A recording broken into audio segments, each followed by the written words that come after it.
അസ്സലാമു അലൈക്കും വറഹ്മത്തുള്ളാഹി തആല വബറകാതുഹു. ബിസ്മില്ലാഹി വൽഹംദുലില്ലാഹി വസ്സലാത്തു വസ്സലാമു അലാ അഷ്റഫിൽ മഖ്ലൂഖീൻ വഅലാ ആലിഹി വസ്ഹബിഹി അജ്മഈൻ അമ്മാ ബഅദ്.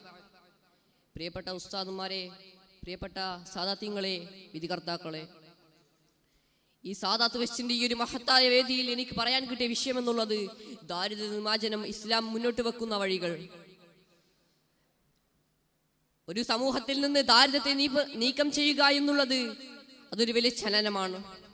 ഈ അവസ്ഥയിൽ ഇസ്ലാം മുന്നോട്ട് വെക്കുന്ന ആശയങ്ങൾ അത് പ്രധാനമാണ്.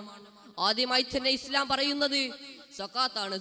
സക്കാത്ത് എന്നുള്ളത് സമ്പന്നർ അവരുടെ സമ്പത്തിൽ നിന്ന് ഒരു നിശ്ചയ ശതമാനം, സാധാരണയായി 2.5% അത് ദരിദ്രർക്ക് നൽകേണ്ടതാണ്. ഇതിലൂടെ ധനം പുനർവിതരണം ചെയ്യപ്പെടുന്നു, സാമൂഹിക സാമ്പത്തിക വ്യത്യാസങ്ങൾ കുറയുന്നു, ദാരിദ്ര്യമില്ലാതെയാകുന്നു. സക്കാത്ത് കൊണ്ട് ലഭിക്കുന്ന ധനം ഭക്ഷണം, വസ്ത്രം തുടങ്ങിയ പ്രാഥമിക ആവശ്യങ്ങൾക്കായി ഉപയോഗിക്കാം. രണ്ടാമതായി ഇസ്ലാം പറയുന്നത് സദഖയാണ്. സദഖ എന്നുള്ളത് സ്വയം ഇഷ്ടത്തിനനുസരിച്ച് ദരിദ്രർക്ക് നൽകേണ്ട ഒരു ആനുകൂല്യമാണ്. ഇത് ദാരിദ്ര്യ നിർമ്മാർജ്ജനത്തിനുള്ള മറ്റൊരു പ്രധാനപ്പെട്ട വഴിയും കൂടിയാണ്. സാമ്പത്തിക സഹായം, ഭക്ഷണം, ആവശ്യ സാധനങ്ങൾ എന്നിവ സദഖയുടെ ഭാഗമായി നൽകാവുന്നതാണ്. മൂന്നാമതായി ഇസ്ലാം പറയുന്നത് ഇൻഫാഖാണ്. ഇൻഫാഖ് എന്നത് സമ്പന്നർ അവരുടെ അധിക വരുമാനത്തിൽ നിന്ന് അത് ദരിദ്രർക്ക് നൽകേണ്ടതാണ്. ഇത് കേവലം ധനമായിട്ടല്ല, സ്വയം ആവശ്യത്തിനായി ഉപയോഗപ്പെടുത്തുന്നു. സമൂഹത്തിന് ആവശ്യപ്രദമായ സാമൂഹിക സേവനങ്ങൾ, വിദ്യാഭ്യാസം, ആരോഗ്യ പരിചരണ എന്നിവ ഇൻഫാഖ് ഫണ്ടുകൾ ഉപയോഗിക്കാം. മൂന്നാമതായി ഇസ്ലാം പറയുന്നത് തൊഴിലവസരങ്ങൾ. ഇസ്ലാം തൊഴിലവസരങ്ങൾ സൃഷ്ടിക്കുന്നു, തൊഴിലവസരങ്ങളെ പ്രോത്സാഹിപ്പിക്കുന്നു. തൊഴിൽ നിഷേധം ദാരിദ്ര്യത്തിന്റെ പ്രധാന കാരണമാകുന്നതിനാൽ തൊഴിൽ സൃഷ്ടിക്കുന്നതിലൂടെ ദാരിദ്ര്യമില്ലാതെയാകുന്നു.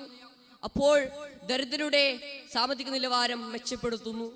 പിന്നെ പറയുന്നത് വിദ്യാഭ്യാസമാണ്.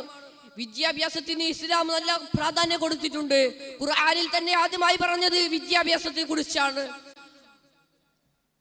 ഒരു വ്യക്തി പൂർണ്ണ വിദ്യാഭ്യാസം നേടിയാൽ അവന് തൊഴിൽ നൽകാനും സ്വയം പ്രാപ്തനാവാൻ കഴിയുന്നു.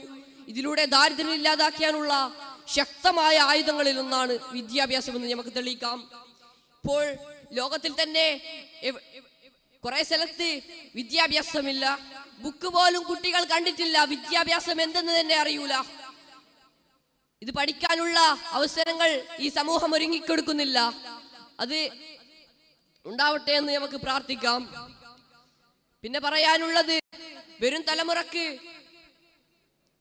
ദാരിദ്ര്യം ഇല്ലാതായ ആവട്ടെ എന്ന് നമുക്ക് പ്രാർത്ഥിച്ചുകൊണ്ട് എന്റെ വാക്കുകൾ ഞാൻ അവസാനിപ്പിക്കുന്നു. വാഹൃദവാന അൽഹംദുലില്ലാഹി റബ്ബിൽ ആലമീൻ. അസ്സലാമു അലൈക്കും വറഹ്മത്തുള്ളാഹി തആല വബറകാതുഹു.